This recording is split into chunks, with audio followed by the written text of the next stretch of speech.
Dito, punta muna tayo sa pangalawang konsepto natin. Ito yung pinangako ko. Itong kay paborito ng mga estudyante ito.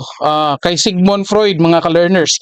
Ito'y defense mechanism o tinatawag nating projection. Mahalaga ito kasi natatandaan ninyo, in-identify natin yung mga binanggit na mga tawag namin dyan ay mga perpetuating judgment. Okay? Or stigmatizing label. No?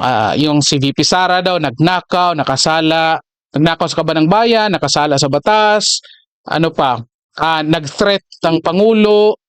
Okay? So titignan natin dito, ano nga ba itong projection, mga ka-learners? Okay? Again, hindi lang sa Persisindan niya, ha? Maging si Jinky Luistro, si Terry Redon, si Laila de Lima, marami pang iba na mga naririnig natin, sina JJ Suarez, sina Jewel Chua, yung mga paborito talaga natin na yung mga nabanggit doon sa mga tumanggap ng maleta. Pero hindi yan yung pag-usapan natin. Behavioral tayo dito. Ang behavior nila ang pinag-uusapan natin dito. So ano nga ba itong projection? Refers to one's tendency to attribute one's own acceptable feelings or anxieties unto others, thus denying them within oneself. Ang bigat nito, mga ka-learners. Sabi ko nga, defense mechanism ito. Anong ibig sabihin? Simple lang. Ibig sabihin, yung mga binanggit ni, anong tawag nito? Sinong pangalan niya? Percy Sindanya.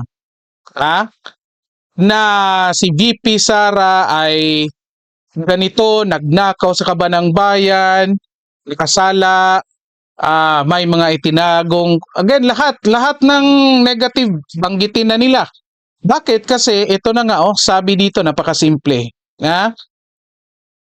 Tendency, you attribute ang isang hindi mo matanggap na feelings or anxiety doon sa iba para ma-deny mo sa sarili mo na wala kang ganyan. So halimbawa, tinawag mo yung isang tao, magnanakaw ka. So malaking tendency, sabi dito sa projection, na posible within yourself, posible meron ka ring ganyan, mga ka-learners. Pinasa mo lang. Pinahid mo lang, yan yung term. Pinahid mo lang doon sa iba para kunwari iisipin mo wala kang ganyan. Bababa yung anxiety mo. Okay? Napakalinaw. Ito, pangdagdag. Ayan. Projection suggests that these tendencies often are more revealing of the observers. O kung sino yung nagtuturo, nagpapangalan, revealing of the observers' anxieties and fears about themselves. Then they are about the nature of the people arouse their disgust. Malinaw dito, mga ka-learners. So kaya, delikado ito. Nako, ang dami na palang nag-comment. Sorry. No matter what the suitcase, baliktad lang. Nako. Baka bukas ng umaga or mamayang madaling araw, ipapaliwanag ko rin yang yung gagawing desisyon ng mga congressman, target ko, ipapaliwanag ko rin yan. Kailangan kasi nilang maging careful sa kanilang magiging desisyon dyan. Okay? So, Buhay Dabawenya, they are so jealous of Inday's beauty because the others are... Grabe naman ito si Buhay Dabawenya. Of course, maganda naman talaga si VP Sara. No?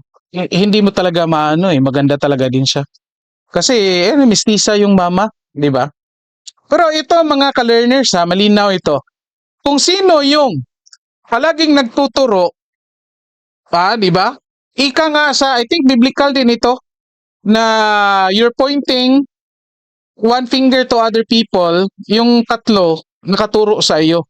I think pasok dito sa ipinaliwanag na projection, mga ka-learners, na kaya nga, again, kung napakinggan nyo muli ang mga congressman, itong si Percy Sindanya, palaging sinasabi, si VP Sara, si ganito, si VP Sara, ganito. Again, probable cause lang. Ang daming issue ng mga ebidensyang prinisin ka, ang daming, kahit nga mga ordinaryong Pilipino, kahit hindi abogado, kaya nga nilang kontrahin yung mga ebidensyang ipinakita, di ba?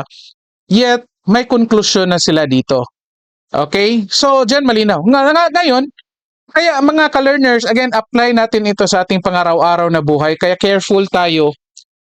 Every time may tatawagin tayong, magpapangalan tayo ng hindi maganda doon sa ibang tao. Bakit? Bakit? Kasi baka reflection yan sa kung anong mga attitudes na meron ka. Pinoproject mo lang doon sa iba. Pinapahid mo lang doon sa iba. Okay? Yan yung delikado dyan. Kaya pag sabi mo nakita mo yung, uy, cheater ka. Tigil ka muna. Tignan mo muna sarili mo. Tanong ko nga, cheater ba ako or hindi? Galit ka sa mga sinungaling. Teka lang, ha? Sinungaling ba ako or hindi? Again, triggers po yan na para makapag-reflect tayo sa ating mga sarili. Okay? So, ito papaliwanag natin bakit nga ba itong the just world phenomenon at projection ay nangyayari at nagagawa ng mga tao. Uy, ang dami na pala nag-comment natatakpan na yung mukha ko.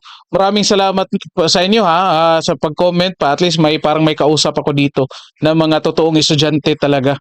At anyway, salamat din pala sa mga subscribers natin. Umabot na tayo ng 2,000. Masaya na ako dyan mga ka-learners. In fact, nag-celebrate ako nung umabot ako ng 500 subscribers nga. Bumili ako ng cake sa sarili ko. Ayan, ubos pera ko, no? Oh. Carla Binagin. Magandang gabi sa iyo, ma'am, no?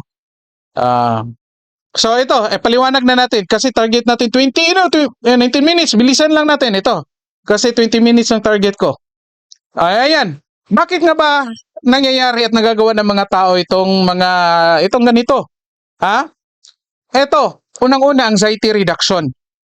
Kasi, yun na nga, sabi ko, nagagalit ka, natritrigger ka, tumaas yung anxiety mo kasi na-observe mo itong ganitong behavior sa ibang tao.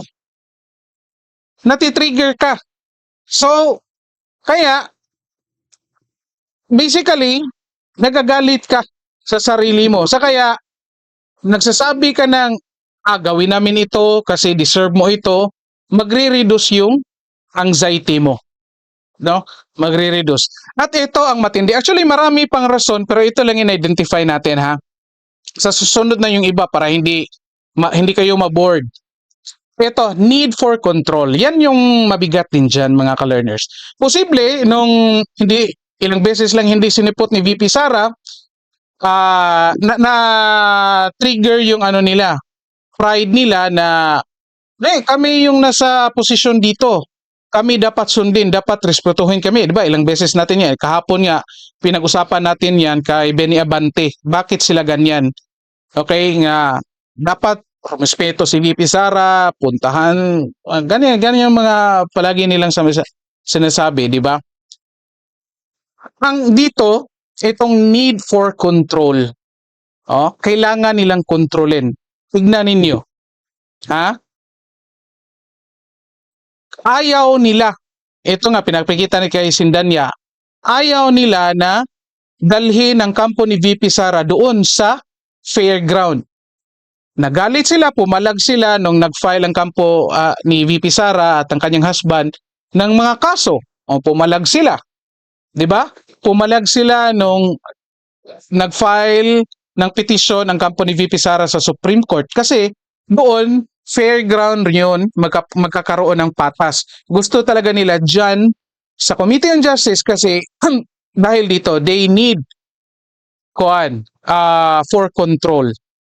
Kailangan nilang ipakita nila na kontrolado, makokontrol nila si Vice President Sara Duterte. Yun na nga, kasi nga hindi. Nagalit sila. Ayan, babanata nila, sisiraan nila kasi feeling nila, deserve ni VP Sara yan. May karapatan silang gawin yan kasi nga hindi sila daw nirespeto. Kaya yan yung the just world phenomenon. Again, tandaan natin, careful nga tayo sa mga pinagsasabi natin kasi reflection yan sa kung ano yung meron din tayo. So yan yung projection. Okay, I hope meron kayo natutunan dito ha. Naku, ang dami talagang nag-comments oh. Carla Binagin. Magandang gabi sa iyo. No? Buhay Dabawin niyo, taga Davao ito, sigurado. Na saan eh? Nin Faur Tuad. Maraming salamat yung subscriber, no? Ayan. Jealous, ayan, oh. So, Totong Johnny. Okay, Mutya Salivio. Magandang gabi sa inyo, ha? Okay, so, lumagpas tayo. 22 minutes na tayo. Again, kung palagi ko sinasabi, kung nagustuhan niyo itong video na ito, may natutunan kayo, paki-thumbs up po. And then paki-comment kung ano yung mga nagustuhan ninyo. And then, kung hindi rin naman, okay lang paki-thumbs down din. Mas mabuti para alam natin. Tapos, paki-comment kung ano yung hindi ninyo nagustuhan.